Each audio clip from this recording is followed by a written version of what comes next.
Describing Everhood 2, Foreign Gnome's follow-up to its surprise rhythm-based RPG, is a task.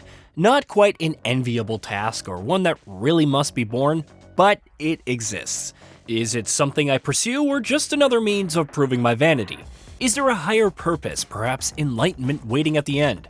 Is there a point to any of it except for the fact that it never ends? That it seemingly exists beyond conscious thought with the invitation of something more base and instinctual befitting its retro-like stylings? Did it really matter whether I played Fortnite or not?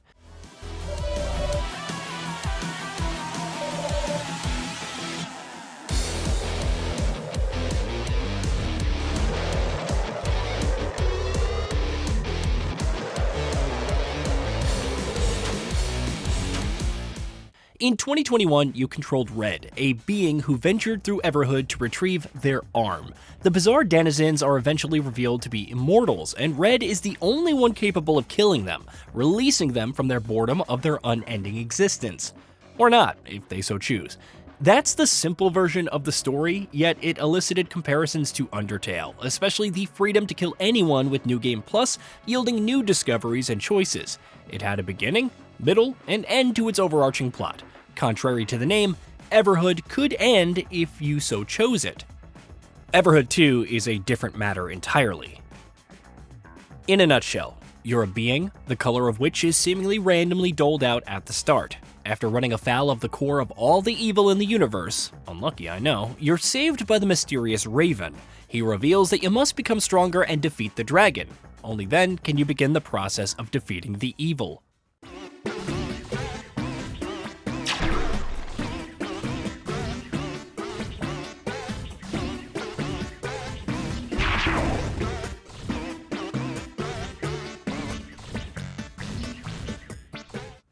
Thus, you do venture to a strange town with a hotel whose rooms seemingly serve as pocket dimensions for its residents, including, but not limited to, Carl Jung and Rasputin.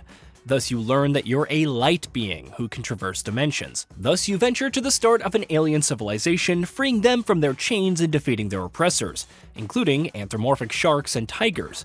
Thus, you discover the slimes and their bloodthirsty tendencies, but not before partaking in an uprising in the Veggie Kingdom, which leads into a tournament to become the Juice Master. And all this before you battle the dragon, which you could do at any time, by the way. Just don't expect to win. The overall tones of Everhood 2's narrative oscillate between absurdist and philosophical. It seems you're forging the building blocks of your personality and legacy to eventually surpass your limitations, but then it flips the script in an almost mocking fashion. Everything seemingly matters, but also none of it matters. All is vanity, but you're still fighting hard to push forward. It's all for something, right? Right? Much as I enjoyed going with the implausible, almost stream of consciousness-like plot, the pretentiousness threatens to overwhelm and ultimately render it moot. Why are you doing all this anyway? It almost wants to ask in a fourth wall-breaking fashion.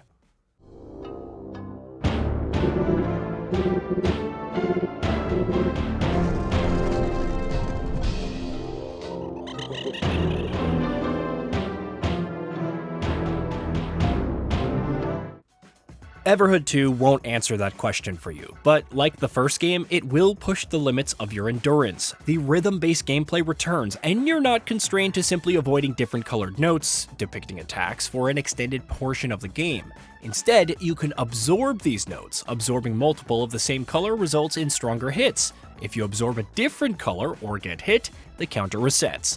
While your health regenerates during combat, Death Defiance is in place, in case you take too many hits and fail. Combat is further augmented when soul weapons come into play. Each colored note represents a different attribute, and some weapons may deal more damage with that color. Absorbing enough notes can also activate progressively stronger attacks on top of other benefits like armor break or lifesteal. You can also switch between weapons depending on the need, though given the limited power gems discovered in my playthrough, you may be forced to lean on some options depending on the battle.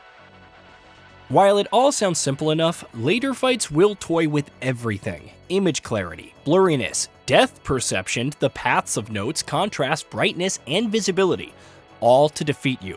Building up enough notes of the same color to activate your heavy cast to inflict massive damage seems like the best strategy at times.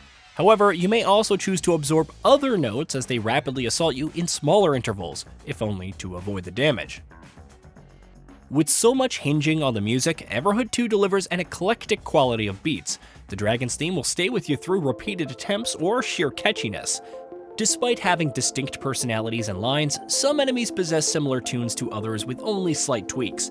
Nevertheless, the sheer magnitude offered, coupled with the mind-bending presentation, ensures that you're hooked.